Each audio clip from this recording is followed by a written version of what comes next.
Hello, my name is Zach Wright with Old Man Gaming. Welcome to another Snap Judgment review. What is a Snap Judgment review if you have never tuned in before? I think game reviewers get a little bit too caught up in 100%ing or near 100%ing the games that they review. They forget what it's like to play it right away.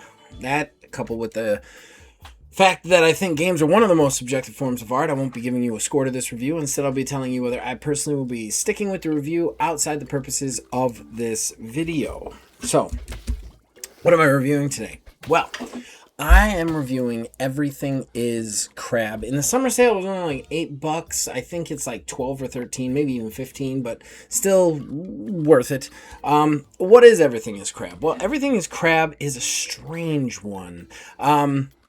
I have personally been waiting a very long time for a Vampire Survivors game to kind of do what this game did, which we'll kind of talk about, but it has kind of that Vampire Survivors feel, but it's not a bullet hell, and your character isn't automatically attacking. Instead, you start as this little blob, and then you eat. You have a little bop attack, that allows you to whack little blob fishes and also some minor predators when you first start the game, and kill them and eat their meat, or you can find fruits and vegetables to eat. There's also burrows to hide in and different terrain to deal with. But as you eat, you level up.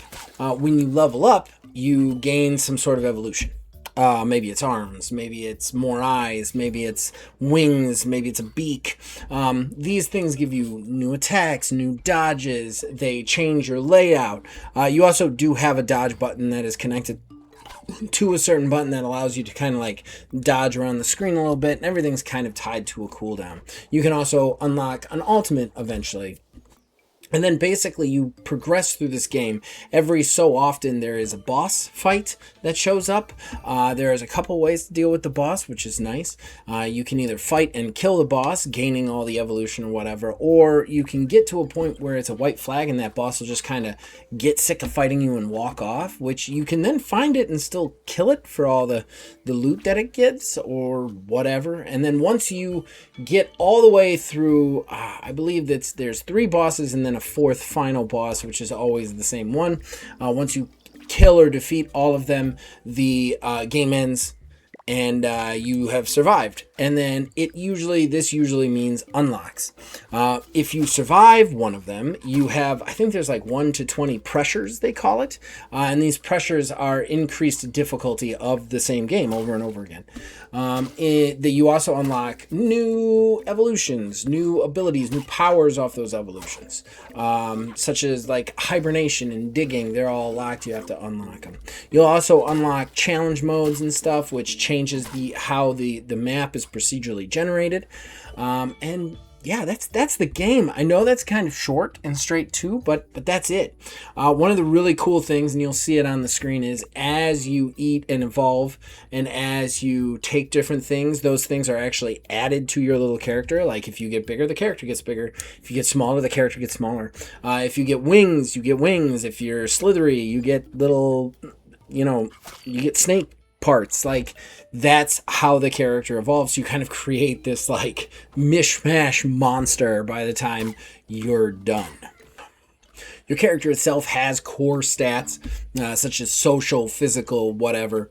You can increase those, and then the attacks and other such abilities feed off of those things, allowing you to do more. So there is kind of like there is that on the spot build system of a vampire survivors type game, but really interestingly put together with actual skill of the twitch reflexes. I've played Vampire Survivor. I don't hate it. I think it's a really cool game and it did something very new and unique. But at the same time, one of the things that I didn't like about it is that I never really felt like there was a lot of skill into it. I felt like it was what you take when you level up, and just kind of the only control you had over your character is moving around the screen. The attacks automatically go off every so often. So it's how you move in relation to other characters, which is interesting. I'm not saying it's not, but it wasn't my bag. This game actually puts the combat much more into your hands.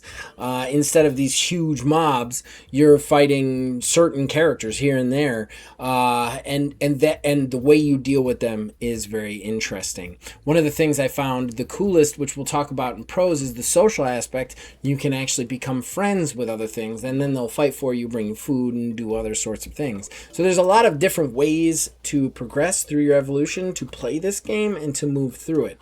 But the game itself, that's it. I've described it. I've gone over it, and there's not a lot more to get to. I don't think this is going to be a long review. Not because it's a bad one, but because this is a very simple, straightforward game. So, let's go ahead and get into the pros and cons. I always like to go positive first, so we'll start with pros. I like the originality of this game. It really takes your vampire survivors and gives it that fresh coat of paint. Less mobs, more twitch-based combat. I really enjoyed that. And then you couple it with the on-the-spot build mechanics of the roguelite, the ultra-fast roguelite things that come from Vampire Survivors. Just makes this very interesting and different. I love how the character, I just love the originality of the idea behind this game. It is really good procedural generation, and I'm always a fan of that sort of thing. The combat mechanics, again, just talked about it a lot. I really like that there's combat mechanics here. I like that every different type of attack evolution you get, so they'll work completely different. Good example, you can get a trunk, like an elephant's trunk, which is an attack. It allows you to make this big swinging arc of an attack. But at the same time, that's not always the best for social play, because that swinging arc, there's friendly fire always, so you can hit your own guys. Whereas then you have like a beak, which allows you these precise but very damaging attacks straight forward in front of you. They're much easier to control, but you don't have the range of the trunk, so you can't stay as far away. At the same time, you have like a scorpion stinger that you can get, and that is a very slow cooldown. Like, you only get to do it so often, but it does a ton of damage and a lot of poison damage. So there is so many different ways to go about this, and I've only named a few here. There's also long range attacks, and the way those work are very different. I have not enjoyed them, but they're very different and interesting. The way you up your stats is how you go about doing things, and that brings me to the individual mechanics of the play. I don't know how to define this as a pro, but just there's so many options for how you move through this game. So, I think the first time I won, I went all physical. I got the trunk. I got as much muscle mass and size as I could. I built the sucker up so that he could take damage after damage. I put shells on him and armor plating and all sorts of stuff. And that's how I just kind of brute forced it. But the second time, those evolutions weren't popping, and so I decided to go a social route.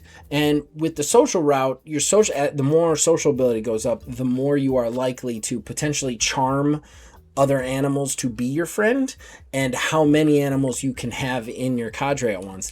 And I got to a point where I was so small that I was dodging almost everything that hit me automatically, because it's just harder to hit me, and I was charming anybody who attacked me or was around me.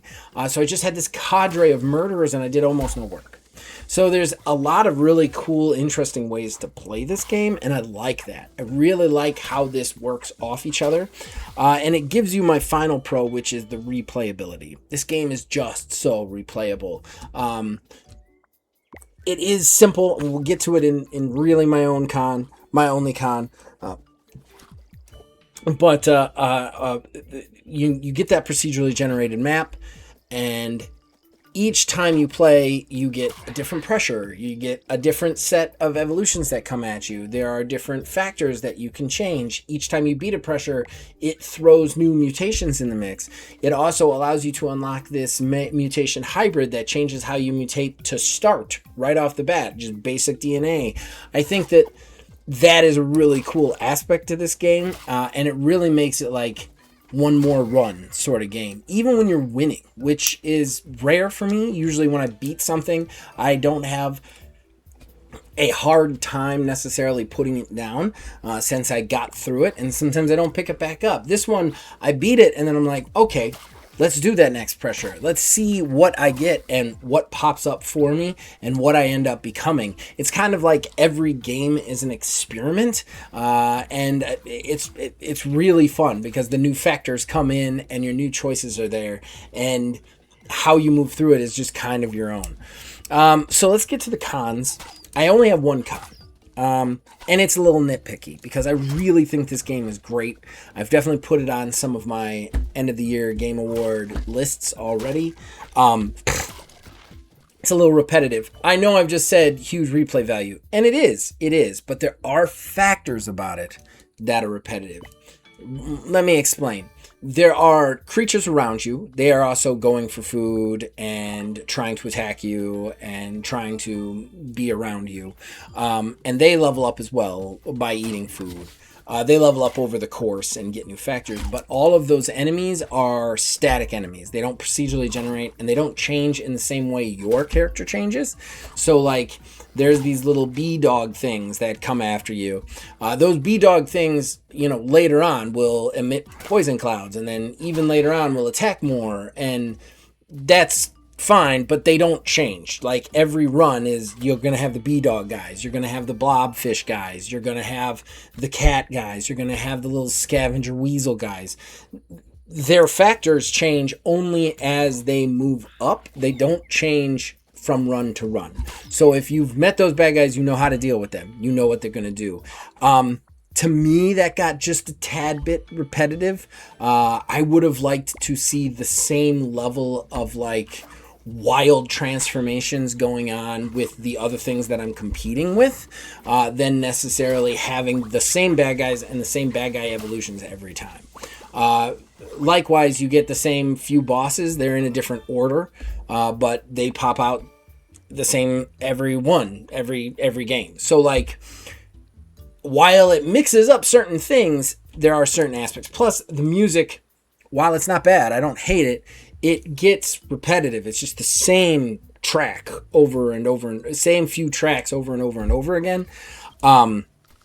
So yeah, if I'm commenting negatively on anything, it's that. I would have liked more than just the random list in my own character. I would have liked a little in the map. I would have liked even more randomness in the bad guys and the world around me, and how and the music and stuff like that would have been a little bit nicer. And maybe that's something planned for the future. There is a robust roadmap here. They are adding to this game, so I don't want to say that, like, oh, this is it, they're done.